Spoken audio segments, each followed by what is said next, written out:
우리의 정신세계는 하나의 이야기로 엮여 있습니다. 기억을 떠올려 보면 삶의 순간들이 마치 하나의 스토리처럼 서로 연결되어 있음을 느끼게 됩니다. 역사는 영어로 그의 이야기라 불리고, 유발 하라리의 사피엔스는 인류의 긴 여정을 하나의 거대한 스토리와 그 스토리에 대한 믿음으로 풀어냈습니다. 종교, 경제, 과학조차 그 뿌리에는 스토리가 있다고 그는 말했습니다. 스토리가 없었다면 인간은 협동하지 못했을 것이고, 협동이 없었다면 문명도 태어나지 않았을 것입니다.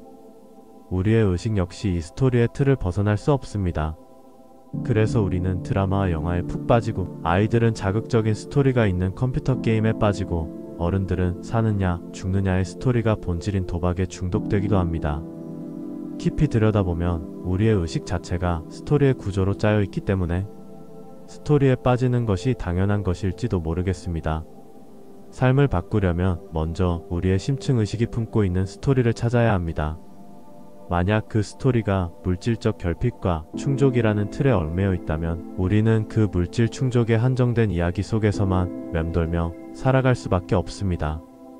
애정에 대한 갈망과 채움이 의식의 바탕이라면 인간관계 속에서 끝없는 허기를 느끼며 삼류 소설 같은 삶을 써 내려갈지도 모릅니다. 잠시 멈춰 자신의 인생을 돌아보세요. 반복되는 패턴이 보이지 않나요? 어떤 소설 같은 이야기가 펼쳐지고 있지 않나요? 심층 의식의 기본 패턴은 대개 결핍과 그 해소로 이루어져 있습니다. 이 패턴을 직시하는 순간 변화의 첫걸음을 내디딜 수 있습니다. 하지만 우리는 이 스토리에 깊이 빠져 있습니다. 빠져 있다는 것은 우리가 그 이야기 속 등장인물로 살아가고 있다는 뜻입니다. 그 역할에 갇혀 정해진 줄거리대로 삶을 이어갑니다. 이 빠져있음은 곧 그 스토리와 그 스토리에 있는 역할에 대한 믿음입니다. 그 역할이 나라는 믿음. 이는 종교와 문명이 공유하는 근본 구조이기도 합니다. 나를 바꾸려면 깊이 뿌리 박힌 이 믿음의 틀을 흔들어야 하지만 나와 믿음은 너무도 밀착되어 있어 분리하기가 쉽지 않습니다. 여기서 중요한 건 제3자의 시선으로 이 믿음을 바라보는 것입니다. 섣불리 분석하거나 비판하려 들면 안 됩니다. 믿음은 이미 하나의 인격처럼 반발하기 때문입니다. 그렇다면 어떻게 해야 할까요?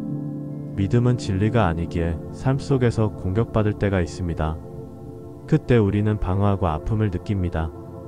믿음에 대한 균열로 일어난 아픔입니다. 바로 이 순간이 믿음을 바꿀 기회입니다.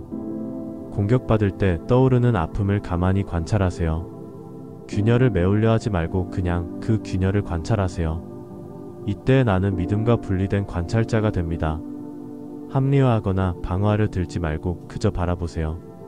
자책하는 마음이 들더라도 자책하지 말고 그저 자책하는 자신을 관찰하세요. 그것마저 어렵다면 아픔이 느껴지는 몸의 감각에 집중해보세요. 몸을 통해 서서히 반응하는 자신을 바라보는 가운데 나가 어떻게 만들어져 있는지 전체를 보게 될 것입니다.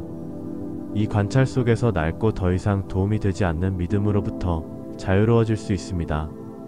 그리고 마침내 새로운 삶을 열기 위해 새로운 스토리를 써내려가세요. 새로운 믿음을 만들어 보세요.